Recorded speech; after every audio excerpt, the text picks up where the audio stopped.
साथीहरु हजुरहरु सबैलाई नयाँ वर्षको धेरै धेरै धेरै शुभकामना कस्तो भयो हजुरहरुको न्यू इयर सुनाउनुस् हाम्रो चाहिँ एकदमै रमाइलो भयो we went on a little trip to Dhulikhel and we obviously stayed the night over in hotel Himalayan Horizons such a beautiful hotel है हामी चाहिँ कति 5-6 बजेतिर पुगेका थियौ and they welcomed us with some detox drink I just had some coffee and त्यसपछि उहाँले चाहिँ हामीलाई रुम सम्म लग्नु भयो and the room was so beautiful it was so big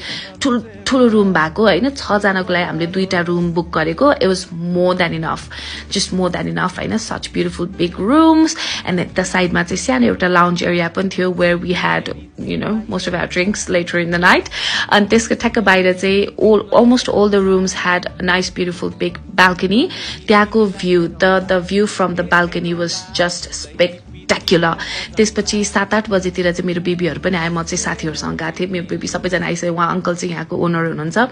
सबैजना सँग चाहिँ ड्रिंकहरु गरियो हैन एकदमै रमाइलो भयो ल we just danced the night away के ल हेर्नुस् त केटाहरु नाचेको गरी हामी नाचेछ गरी को नाचेछ है एकदमै रमाइलो भयो the food was really nice the barbecue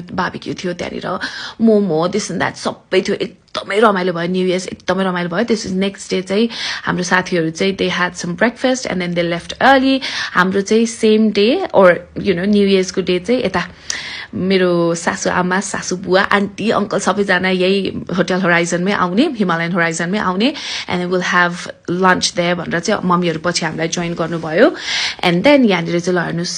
steam sauna jacuzzi and then they have like this infinity style swimming pool as well which I really wanted to swim तर मलाई पिरियड भएको भएर I could not तर मेरो बेबीले मेरो इच्छा पुरायो and then oh my god my favorite insect for some reason is ladybird अनि मेरो हातमा आएर बसिरहेको थियो कि so I was like बसिरहेको त हैन but you know I let the ladybird sit in my finger and you know just रमाइलो भयो मम्मी ड्याडीहरुसँग पनि फोटो सोटो खिच्यो रमाइलो भयो त्यसपछि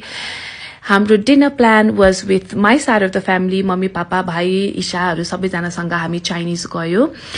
मैले नाम चाहिँ के थियो मैले जस अगाडि त्यहाँनिर बोर्डमा चाहिँ यो चाहिँ यता हाम्रो बबर महल त्यो ब्रिजको ठ्याक्क भित्रपट्टि छ के the food we've been going to this Chinese for like I don't know ages के जहाँसम्म मलाई याद छ त्यो बेलादेखि हामी गएको हैन food is really nice